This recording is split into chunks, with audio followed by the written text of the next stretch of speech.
Je suis allé frapper à la chambre de la porte de maman, je suis rentré et j'ai tiré le drap, j'ai dit à maman, maman, c'est l'heure pour toutes lettres qu'on conduise à l'école. Et la directrice me dit, vous voyez, aujourd'hui, c'est la fille qui éduque sa mère. En tous les cas, une clé d'éducation réside dans la beauté, la rudesse, la grandeur et l'affinement que vit l'amour conjugal. Bien sûr, nous voyons bien tout de suite le défi que représente l'éducation dans notre société contemporaine, où il nous est montré dans l'opinion publique que dans le fond, l'amour conjugal n'a pas tant de valeur que cela. Il est plutôt, comme on le disait au dîner, la spécificité de dinosaures. Certains originaux de notre société actuelle. En tous les cas, on ne dira jamais assez que une des clés de l'éducation, c'est précisément l'amour entre ceux qui donnent la vie. Ceci étant dit, il faut aller plus avant dans la réflexion et essayer de repérer certaines clés de l'éducation, comme cela m'a été demandé. Nous l'avons vu, cet amour éducatif des parents, il est inaliénable et irremplaçable. Jean-Paul II nous donne un autre texte qui est tout à fait intéressant. Les parents sont les premiers et les principaux éducateurs de leurs enfants, et ils ont aussi une compétence fondamentale dans ce domaine. Ils sont éducateurs parce que parents. Ils partagent leur mission éducative avec d'autres personnes et d'autres institutions comme l'Église et l'État. Toutefois, cela doit toujours se faire suivant une juste application du principe de subsidiarité. En vertu de ce principe, il est légitime, et c'est même un devoir, d'apporter une aide aux parents en respectant toutefois la limite intrinsèque et infranchissable tracée par la prévalence de leurs droits et par leurs possibilités concrètes. Le principe de subsidiarité vient donc en aide à l'amour des parents en concourant au bien du noyau familial. En effet, les parents ne sont pas en mesure de répondre seuls à toutes les exigences du processus éducatif dans son ensemble, particulièrement en ce qui concerne l'instruction et le vaste secteur de la socialisation. La subsidiarité complète ainsi l'amour paternel et maternel et elle en confirme le caractère fondamental. Certes, l'Église et l'État ont le devoir d'apporter leur aide à l'amour parental, mais toujours de façon subsidiaire, sans jamais franchir la limite intrinsèque et infranchissable tracée par la prévalence de nos droits et des socialistes et par leurs possibilités concrètes. Il me semble que nous avons là une deuxième clé de l'éducation pour les parents, c'est de toujours prendre conscience de cette subsidiarité. Ce n'est qu'une subsidiarité et non pas un palliatif, non pas un remplacement. Il est vrai qu'aujourd'hui, je nomme un deuxième défi de la société contemporaine quand je vois des écoles où la garderie commence à 7h30 du matin pour se terminer à 18h30. Parfois je m'interroge et la directrice m'a dit non, les heures ne sont pas toujours les mêmes qui arrivent à 7h30 et qui partent à 18h30. J'ai quand même noté le mot toujours.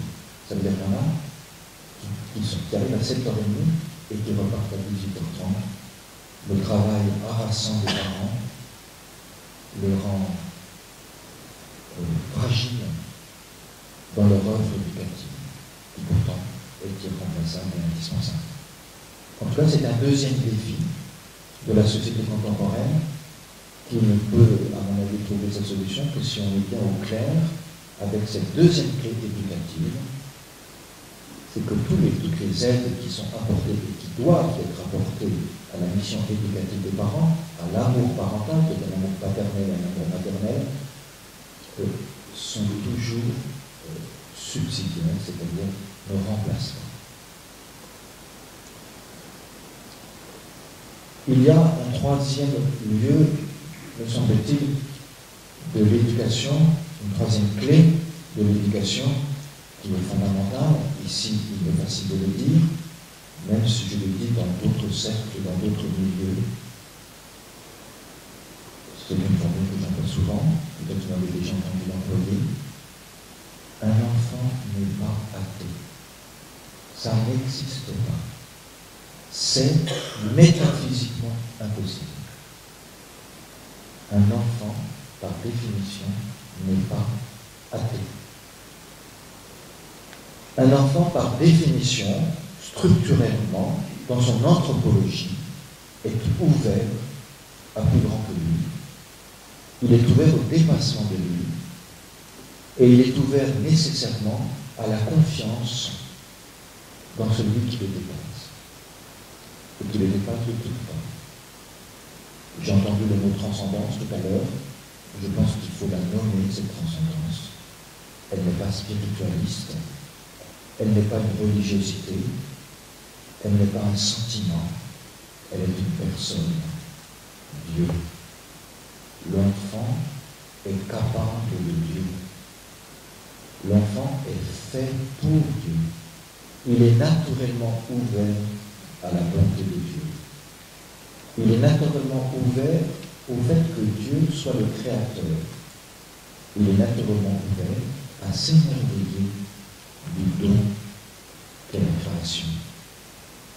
Dans tous ces aspects concrets, le montagne, tout ça, d'eau et la mer, que c'est les animaux. Et il faut bien que la création vienne de quelque part, s'il est un don. Ainsi, une troisième clé éducative est fondamentale.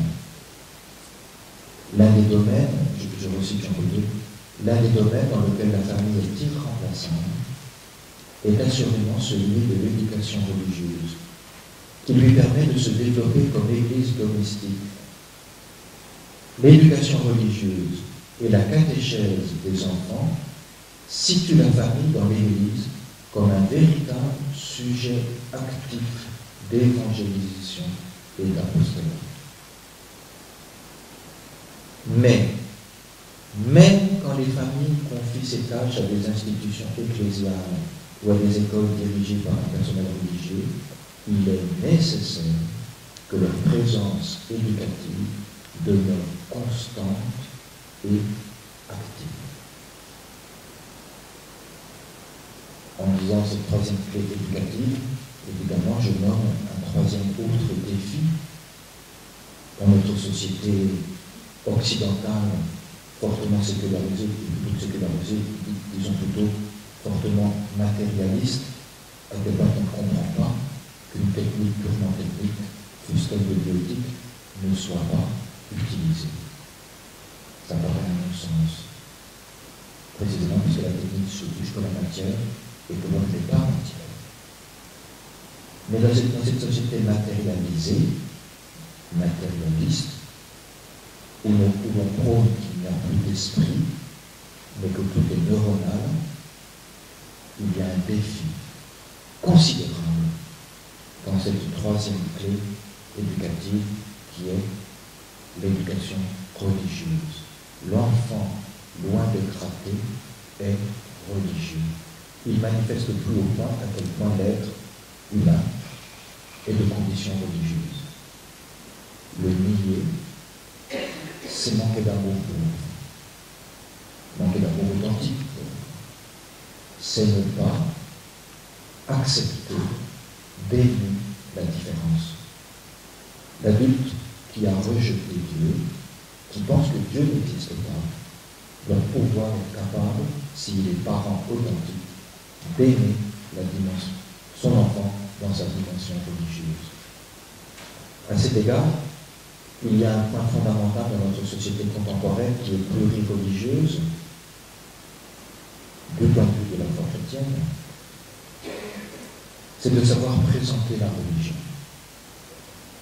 de savoir présenter l'histoire religieuse. Mais il ne s'agit pas de faire une histoire des religions, il ne s'agit pas de présenter une culture religieuse. La culture religieuse en soi n'existe pas. La religion n'existe pas en soi. Il existe une religion qui produit une culture. Mais il n'existe pas la religion qui produirait une culture religieuse. Enseigner la culture religieuse à des enfants, c'est les contraindre à ne rien comprendre et à percevoir, dans le fond, que les religions sont exactement comme les lessives qu'on va chercher au milieu de prix. On cherche celle qui demande le moins d'efforts, c'est-à-dire que la lessive est la moins chère. Il y a une histoire de la révélation. Il n'y a rien à faire, il y a un lien intrinsèque entre le judaïsme et le christianisme. Il y a une pensée juive, une pensée chrétienne sur Moïse qui est identique. Et on ne peut pas présenter les religions sans entrer dans l'intelligence de l'accomplissement du judaïsme.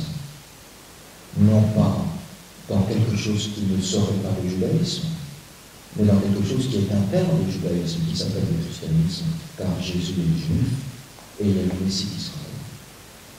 Il est même la gloire d'Israël et la lumière des nations.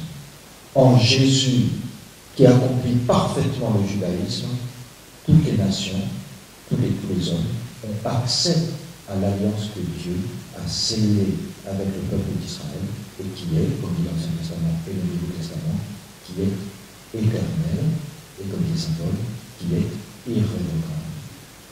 Il me semble que sans cette intelligence du lien intrinsèque entre le judaïsme et le christianisme qui a été mis en lumière au Concile Vatican II et sur lequel le pape Jean-Paul II et le pape Benoît XVI ont prononcé des discours, à mon avis, qui sont définitifs, pour lesquels on ne peut plus revenir en arrière, sous peine, comme dit Benoît XVI, d'être infidèle au christianisme. Il me semble que c'est en entrant dans cette intelligence que nous pouvons accomplir l'éducation religieuse.